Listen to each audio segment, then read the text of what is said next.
You're welcome to Adult Talking Lifestyle, where today we have something about our health to talk about, and this is things to do when someone faints. Remember that this teaching was brought to you by Fafa of Adult Talking Lifestyle Group 3 and has been presented by myself. I am Julius Pyrex, and on Instagram you can follow me at Ju_Pyrex. Proceeding, let's talk about what fainting means. Fainting means a sudden or temporary loss of consciousness. When the person regains their sense or consciousness, they return to their normal state or wakefulness. A person faints when there is an inadequate blood supply to the brain and there is a considerable drop in one's blood pressure. There are many significant and insignificant reasons why a person may experience fainting. It could be something as simple as dehydration or due to a severe cardiovascular condition.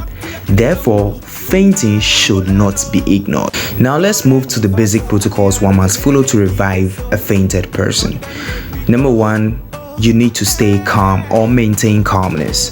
If dealing with a person who has fainted, the caregiver should stay calm. If they notice the person swooning, they should be quick to catch the person and slowly help them lay on the ground. It is best not to let them collapse, as the person in question could hurt their head and it could lead to further complications. Don't let people gather or crowd the fainted person, as they need more fresh air. Swooning, I say here, means weak and likely to lose consciousness. Number 2, lay them on their back. The heart can pump blood to the brain when both are at the same level. Therefore, it is essential to lay down the fainted person in a sleeping position. One may raise their legs to increase the blood flow to the brain. A person may regain consciousness within a minute or in 20 seconds. If the person is wearing tight clothes like jackets, tie, suits, or any other thing, loosen them to make the person comfortable. So after you have laid the patients on their back, you loosen every tight dress or everything tight. The phone, if this person has bow tie, or bow tie, you have to loosen the tie, loosen that their shirt button. Then you make sure you check their pulse. Okay, so their pulse, you place your hand in between. There's a muscle and there's a tendon. It is located at the thumb. Here, as well, the thumb is at your wrist. So you check the pulse there. You count the number of pulse, the number of beats within 15 seconds. So if the person is still breathing, then you proceed to what I'm coming to say next. Number 3, settle the patient. Just because the person has regained consciousness doesn't mean they are fit to move around. They can faint again, so it is best to let them lay on the ground for at least 10 minutes so the blood supply to the brain is restored. If they can sit, ask them to sit with their head bent into their knees so that their head and heart are at the same level. Once they feel better, offer them water or juice to cure their dehydration or low blood pressure. These are the basic protocols to follow in order to revive a fainted person. There's nothing like pour water or sprinkle water on them. And there's also nothing like spraying perfume in a handkerchief and using it on the person, unless it is very critical, but in most cases it isn't advisable.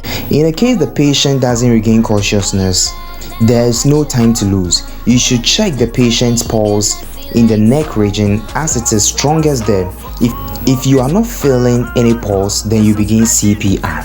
CPR means cardiopulmonary resuscitation or mouth-to-mouth resuscitation.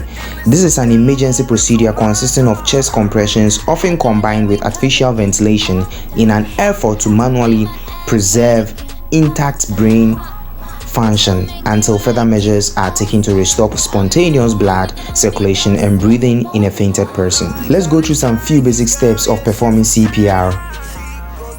CPR are a bit different according to whether the person is an adult, child, or infant. These are the primary differences. Chest compressions are performed with 2 hands, that is when in adults, and 1 hand when in children, and a thumb or fingers when it's about an infant.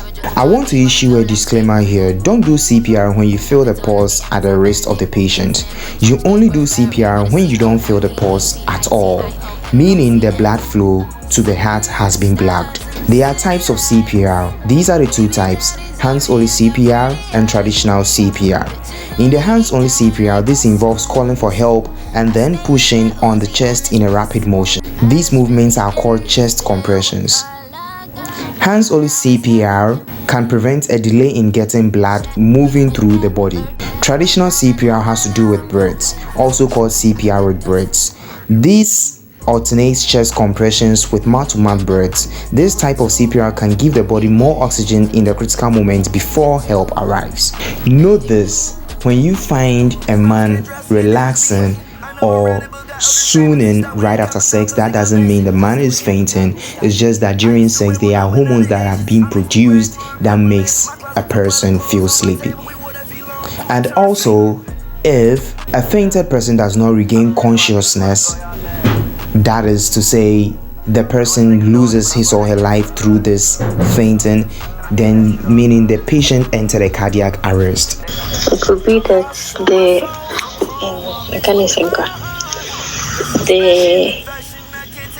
blood flow to the heart has been blocked. So if it has been blocked, then the person has entered into cardiac arrest, and that is why they will pass away.